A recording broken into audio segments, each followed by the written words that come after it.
Friends, ಎಲ್ಲರೂ ಹೇಗಿದ್ದೀರಾ? ಎಲ್ಲರೂ ಚೆನ್ನಾಗಿದ್ದಾರೆ ಅನ್ಕೋತೀನಿ. ವಿಡಿಯೋ ಸ್ಟಾರ್ಟ್ ಮಾಡೋದಕ್ಕಿಂತ ಮೊದಲು ಫ್ರೆಂಡ್ಸ್ ಏನಂತಂದರೆ, ನೆನ್ನೆ ಎಗೈನ್ ಒಂದು ಮಹಿಳೆ ಮೇಲೆ ದಾಳಿ ಆಗಿದೆ. ಪರಿಸ್ಥಿತಿ ಅವ್ರದ್ದು ಲಕ್ ಚೆನ್ನಾಗಿತ್ತೇನೋ, ಪುಣ್ಯಕ್ಕೆ ಸಣ್ಣ ಪುಟ್ಟ ಗಾಯಗಳಿಂದ ಬಚಾವಾಗಿದ್ದಾರೆ. ಹಾಗೆ ತಿರ್ಗಾ ಲಾಸ್ಟ್ ಒಂದು ವೀಕಿಂದ ಮತ್ತೆ ಕಾಡಾನೆಗಳ ಹಾವಳಿ ಜಾಸ್ತಿ ಆಗ್ತಾಯಿದೆ ನಮ್ಮ ಕೊಡಗಿನ ಕೆಲವು ಭಾಗದಲ್ಲಿ.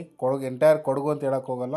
ಸೊ ಎಲ್ಲಿ ನಮ್ಮ ಫಾರೆಸ್ಟ್ ಮತ್ತು ಕಾಫಿ ತೋಟ, ಸೊ ಇವೆಲ್ಲ ಟಚ್ಚಲ್ಲಿರುತ್ತೆ ನೋಡಿ, ಅಂಥ ಪ್ಲೇಸಲ್ಲಿ ತುಂಬ ಆನೆಗಳಿಂದ ಪ್ರಾಬ್ಲಮ್ ಆಗ್ತಾನೇ ಇದೆ.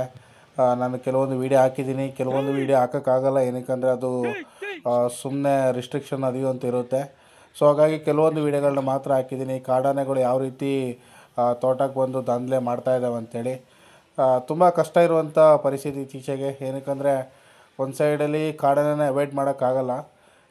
ನಿಮಗೆ ನಾನು ಸಿಂಪಲಾಗಿ ರೀಸನ್ ಕೊಡಬೇಕಂತಂದರೆ, ಮೇಜರ್ ಹಲಸಿನಕಾಯಿ ಪ್ರಾಬ್ಲಮ್. ಹಲಸಿನಕಾಯಿ ಚೆನ್ನಾಗಿ ತೋಟದಲ್ಲೆಲ್ಲ ಇದ್ದಾಗ ಆನೆಗಳು ಸ್ಮೆಲ್ ಹಿಡ್ಕೊಂಡು ತೋಟಕ್ಕೆ ಬಂದೇ ಬರ್ತವೆ. ಸೊ ಅಂದರೂ ಫಾರೆಸ್ಟ್ ಹತ್ರ ಇರೋ ತೋಟಕ್ಕೆ ಆನೆಗಳು ಬರೋಲ್ಲ ಅಂತಂದರೆ ಅದು ಡೌಟ್. ಸೊ ಫಾರೆಸ್ಟ್ ಹತ್ರ ಇರೋದು ಆನೆಗಳು ಮಾತ್ರ ಬರೋದಲ್ಲ, ಮುಳ್ಳಂದಿ ಕೂಡ ಬರುತ್ತೆ. ಹಾಗೆ ಜಿಂಕೆಗಳು ಕೂಡ ತೋಟಕ್ಕೆ ಬರ್ತವೆ. ಹಾಗೆ ಮುಳ್ಳಂದಿ, ಕಾಡಂದಿ, ಸೊ ಈ ಥರದ ಪ್ರಾಣಿಗಳೆಲ್ಲ ತೋಟಕ್ಕೆ ಬಂದು ಹಾವಳಿ ಮಾಡೋವಂಥದ್ದು ಕಾಮನ್. ಸೊ ಸದ್ಯಕ್ಕೆ ಇತ್ತೀಚೆಗೆ ತುಂಬಾ ಹಾವಳಿ ಆಗ್ತದೆ ಆ ಕಾಡಾನೆಗಳದ್ದು. ನೋಡಿ ಯಾವ ರೀತಿ ಕಾಡೊಳಗೆಲ್ಲ ಕಾಡಿಂದ ತೋಟಕ್ಕೆ ಬಂದು ಎಷ್ಟು ಆರಾಮಾಗಿ ನಡ್ಕೊಂಡು ಹೋಗ್ತಾ ಇದ್ದಾವೆ ಅಂಥೇಳಿ.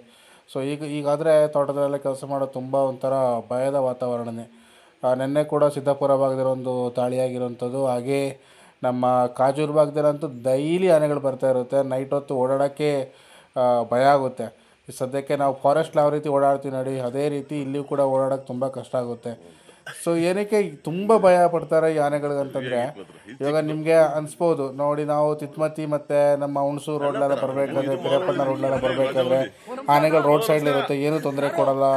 ಅದೇನು ನಿಮ್ಮ ಕಡೆ ಮಾತ್ರ ಆನೆಗಳು ಬಂದಾಗ ನೀವು ತೊಂದರೆ ಕೊಡ್ತಾಯಿದೆ, ಹೆದರ್ಕೋತೀರ ಅಂತ. ಯಾವತ್ತೂ ಕಾಡು ಬಿಟ್ಟು ನಾಡಿಗೆ ಆನೆಗಳು ಬರ್ತವೆ, ಕಾಡಾನೆಗಳು. ಅವು ಮನುಷ್ಯನ ಮೇಲೆ ಅಟ್ಯಾಕ್ ಮಾಡೋದ್ರಲ್ಲಿ ಅನುಮಾನನೇ ಇಲ್ಲ.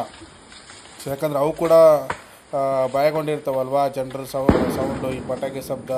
ಹಾಗೆ ಎಲ್ಲರೂ ಹಂಗೆ ಅಲ್ವ, ಕಾಡು ಪ್ರಾಣಿಗಳು ನಾಡಿಗೆ ಬಂದಾಗ ಒಂಥರ ವಿಚಿತ್ರವಾಗಿ ಆಡ್ತಾ ಇರುತ್ತೆ. ಹಾಗಾಗಿ ಏನಾಗುತ್ತೆ, ನಮ್ಮ ವೆಹಿಕಲ್ ಮೇಲೆ ಅಟ್ಯಾಕ್ ಮಾಡೋದಿರ್ಬೋದು, ನಮ್ಮ ಮೇಲೆ ಅಟ್ಯಾಕ್ ಮಾಡೋದಿರ್ಬೋದು. ಸೊ ಈ ಥರದ್ದೆಲ್ಲ ಆಗ್ತಾ ಇರುತ್ತೆ. ಹಾಗಾಗಿ ನಮ್ಮ ಅರಣ್ಯ ಅಧಿಕಾರಿಗಳು ಯಾರಿದ್ದಾರೆ ಅವರು ತುಂಬ ಟ್ರೈ ಮಾಡ್ತಿದ್ದಾರೆ ಈ ಆನೆಗಳನ್ನ ಮತ್ತೆ ಕಾಡುಗಟ್ಟಬೇಕಂತೇಳಿ. ಇವತ್ತು ಮಾರ್ನಿಂಗ್ ಕಾಡುಗಟ್ತಾರೆ, ಸಂಜೆ ಮತ್ತೆ ಅದೇ ಪ್ಲೇಸ್ಗೆ ಒಂದು 30 ಆನೆ ಅಟ್ಟಿದರೆ ಒಂದು 15 ಆನೆ ವಾಪಸ್ ಅಲ್ಲಿಗೆ ಬಂದಿರುತ್ತೆ. ಏನು ಮಾಡ್ತೀರಿ ಹೇಳಿ? ಸೊ ನಾವು ಅವ್ರ ಮೇಲೆ ಬ್ಲೇಮ್ ಮಾಡೋಕ್ಕಂತೂ ಆಗಲ್ಲ. ಅವ್ರ ಕೈಲಾದಷ್ಟು ಕೆಲಸ ಮಾಡ್ತಾನೇ ಇದ್ದಾರೆ. ಇನ್ನೂ ನಾವು ಅವ್ರ ಮೇಲೆ ತುಂಬ ಪ್ರೆಷರ್ ಹಾಕೋಕ್ಕೂ ಆಗಲ್ಲ. ಸೊ ಅದನ್ನು ಪರ್ಮನೆಂಟ್ ಸೊಲ್ಯೂಷನ್ ಅಂತೂ ಎಲ್ಲೂ ಸಿಗೋಲ್ಲ. ನಾನು ನಿಮ್ಗೆ ಹೇಳ್ತಾ ಇರ್ಬೋದು, ಇತ್ತೀಚೆಗೆ ಜಾಸ್ತಿ ಆಗಿರ್ಬೋದು ಕಾಡಾನೆ, ಬಟ್ ಆದರೆ ಕೊಡಗಲ್ಲಿ ಇದು ಎವ್ರಿ ಇಯರ್ ಸೇಮ್ ಪ್ರಾಬ್ಲಮ್ ಕೊಡಗಲ್ಲಿ, ಆಯಿತಾ? ಸೊ ಹಾಗಾಗಿ ಸದ್ಯಕ್ಕೆ ಏನಕ್ಕೆ ಹೇಳಕ್ಕೆ ಬರ್ತಾಯಿದ್ದೀನಿ ಅಂತಂದರೆ, ಅರಣ್ಯ ಅಂಚಿನ ಪ್ರದೇಶದಲ್ಲಿ ಯಾರೆಲ್ಲ ಒಂದು ಇದ್ದೀರಾ ನಮ್ಮ ಕೊಡಗಿನ ಭಾಗದವರು, ದಯವಿಟ್ಟು ಆದಷ್ಟು ಎಚ್ಚರಿಕೆಯಿಂದ ಇರಿ. ಏನಕ್ಕೆ ಆನೆಗಳು ತೋಟಕ್ಕೆ ಬಂದು ತುಂಬ ಹಾವಳಿ ಮಾಡ್ತಾಯಿದೆ ನಮ್ಮ ಸಿದ್ದಾಪುರ, ಪಾಲಿಬೆಟ್ಟ ಭಾಗದಲ್ಲಿ. ಹಾಗೇ ನಮ್ಮ ಕಾಜೂರು ಭಾಗದಲ್ಲಿ ಆಗಿರ್ಬೋದು, ನಮ್ಮ ತಿತ್ಮತಿ ಭಾಗದಲ್ಲಿ ಈಗಲೂ ಕೂಡ ಆನೆಗಳಿದ್ದಾವೆ. ಅದನ್ನ ಓಡಿಸೋ ಅಂಥ ಕೆಲಸ ಮಾಡ್ತಾನೇ ಇದ್ದಾರೆ. ಸೊ ಇಷ್ಟು ಕಾಡಾನೆಗಳ ಬಗ್ಗೆ ಅಪ್ಡೇಟ್. ಇನ್ನೂ ಯಾರು ನನ್ನ ಪೇಜ್ನ ಫಾಲೋ ಮಾಡಿ ದಯವಿಟ್ಟು ಫಾಲೋ ಮಾಡಿ. ಹಾಗೆ ಸೊ ಇವತ್ತು ಕೂಡ ನಮ್ಮ ಭೀಮನ್ಯು ಮತ್ತು ಮಹೇಂದ್ರ ಭಗೀರಥ ತಂದೆ ಕಾರ್ಯಕ್ರಮ ಮಾಡಿದ್ದಾರೆ. ಆದಷ್ಟು ಬೇಗ ವೀಡಿಯೋನ ನಾನು ಪಬ್ಲಿಷ್ ಮಾಡ್ತೀನಿ ಅಂತ ವೀಡಿಯೋ ಮುಗಿಸ್ತಾ ಇದ್ದೀನಿ. Thank you so much.